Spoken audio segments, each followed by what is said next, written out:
Imagine a ruler so wealthy that his generosity crashed economies.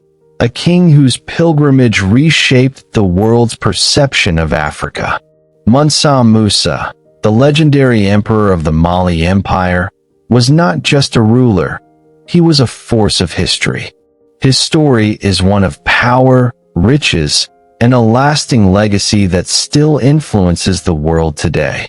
But who was the man behind the gold? Let's dive into the incredible story of Mansa Musa. Welcome to Old Around the World, where histories are brought back to life.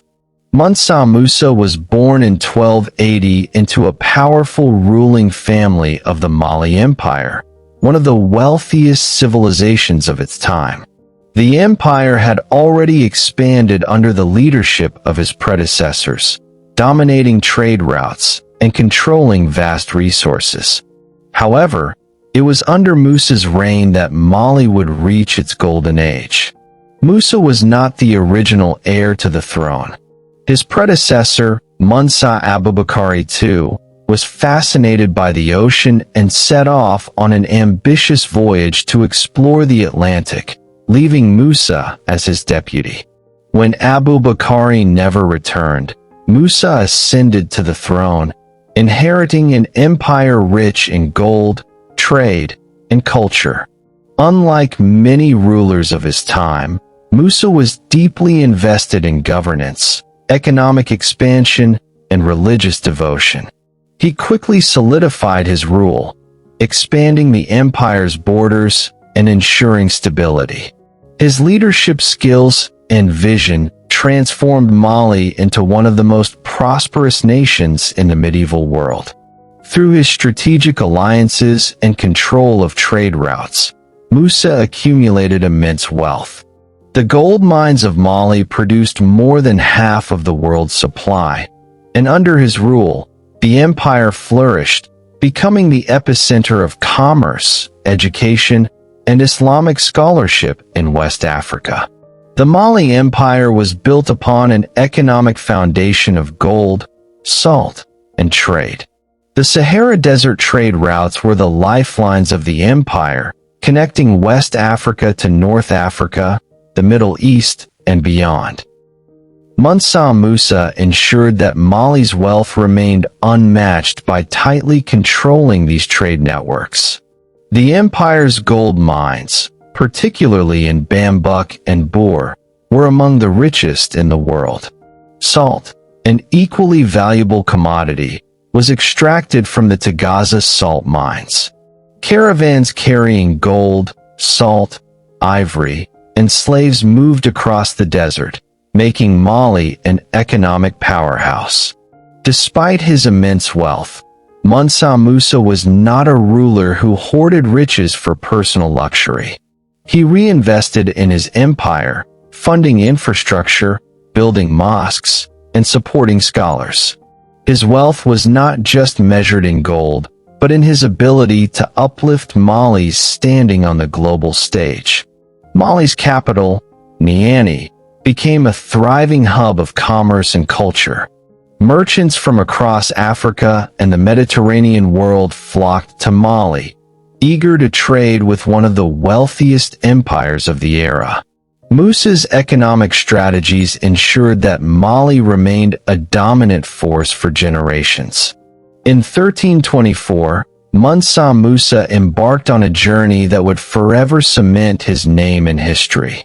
As a devout Muslim, he undertook a pilgrimage, Hajj, to Mecca, a sacred obligation for all Muslims. However, his pilgrimage was no ordinary journey. It was a display of wealth and power unlike anything the world had ever seen. Musa traveled with an enormous entourage of over 60,000 people, including soldiers, servants, and scholars. His caravan carried vast amounts of gold, so much, in fact, that it reshaped economies along the way. Every stop he made left a lasting impression on the cities he visited. In Cairo, Musa's generosity became legendary. He distributed so much gold that the value of gold in Egypt plummeted for over a decade. Historians record that he built mosques, funded scholars, and provided for the poor, showcasing both his wealth and his commitment to Islamic teachings. His pilgrimage not only demonstrated his faith, but also brought Mali international recognition. News of his riches spread throughout Europe and the Middle East, putting West Africa on the map as a land of unimaginable wealth and prosperity. Mansa Musa's journey to Mecca was more than a religious act. It was a political statement. His presence in the Islamic world established Mali as a significant power, attracting scholars, merchants, and architects to his empire. Upon his return, Musa brought back not just goods but knowledge. He recruited architects and scholars from Cairo and Mecca, inviting them to Mali to help build a more sophisticated society. This infusion of knowledge transformed Mali's cities, particularly Timbuktu. The pilgrimage also strengthened Musa's ties with the Islamic world. The Mali Empire became more integrated into the global Muslim community, benefiting from trade, cultural exchange, and intellectual growth. By the time Musa returned, Mali was no longer just a West African power. It was an empire known across continents, a beacon of prosperity and Islamic scholarship.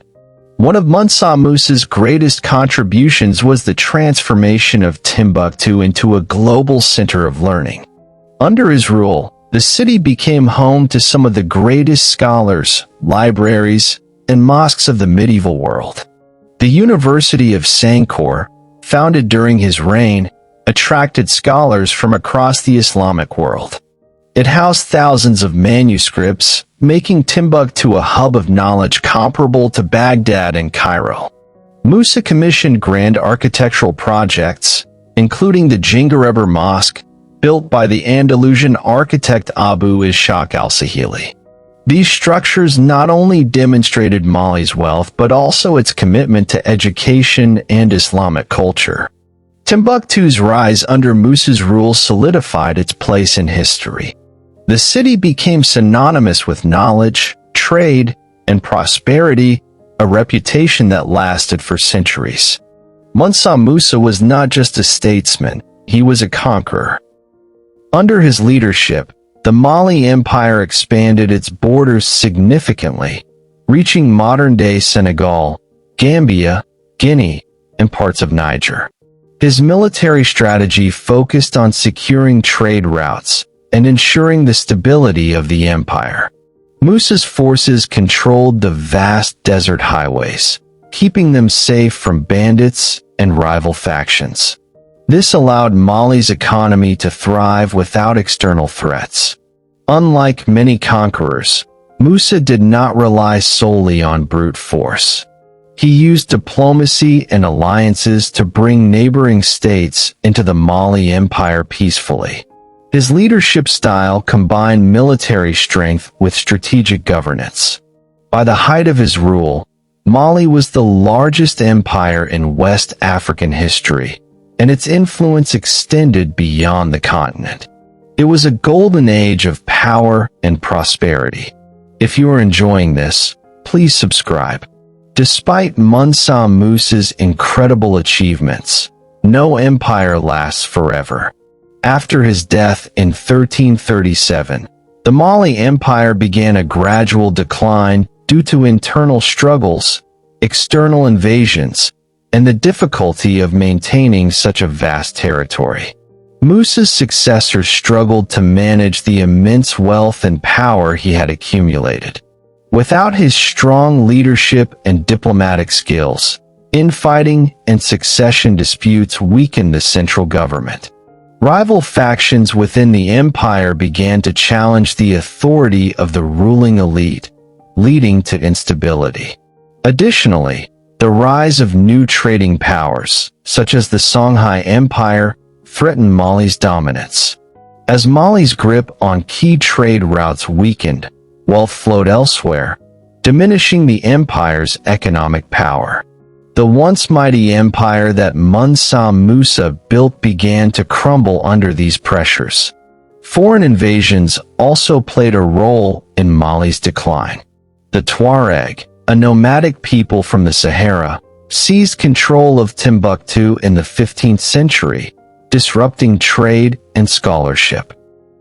Over time, Mali's influence diminished, and by the late 16th century, it had been largely overshadowed by the Songhai Empire.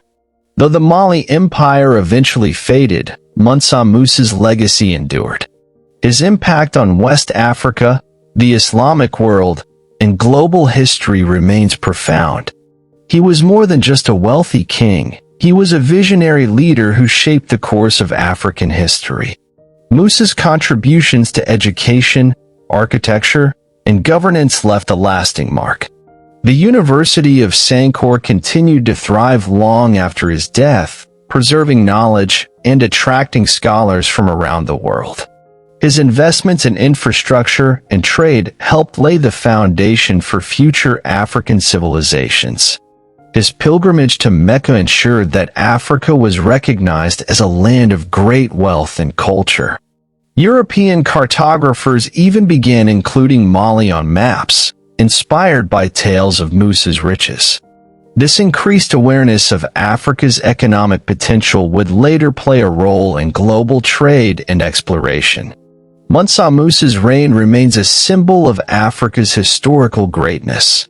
Today, he is celebrated as one of the most powerful and influential leaders in history, proving that Africa was home to sophisticated civilizations long before European colonialism.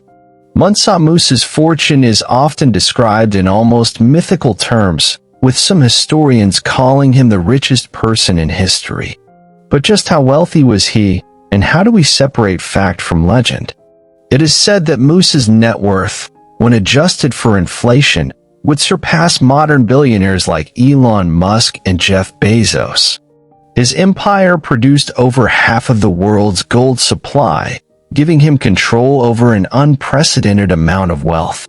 However, unlike today's billionaires, Musa's riches were not personal assets but the economic power of his empire. The stories of his generosity, like the gold he gave away during his pilgrimage, have contributed to the legend of his wealth.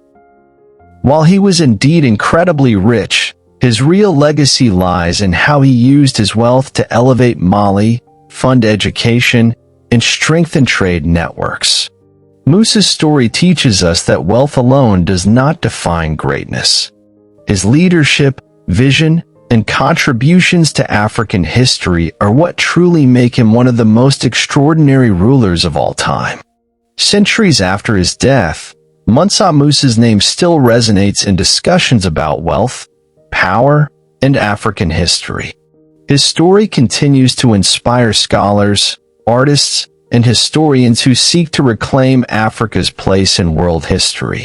In modern times, efforts to educate people about Africa's medieval past have increased. Documentaries, books, and academic studies highlight Mansa Musa's reign as a period of economic prosperity and cultural brilliance. His life challenges outdated narratives that portray pre-colonial Africa as primitive or underdeveloped. Even in popular culture, Mansa Musa's influence is growing. He has been referenced in hip-hop music, video games, and even financial discussions about historical wealth.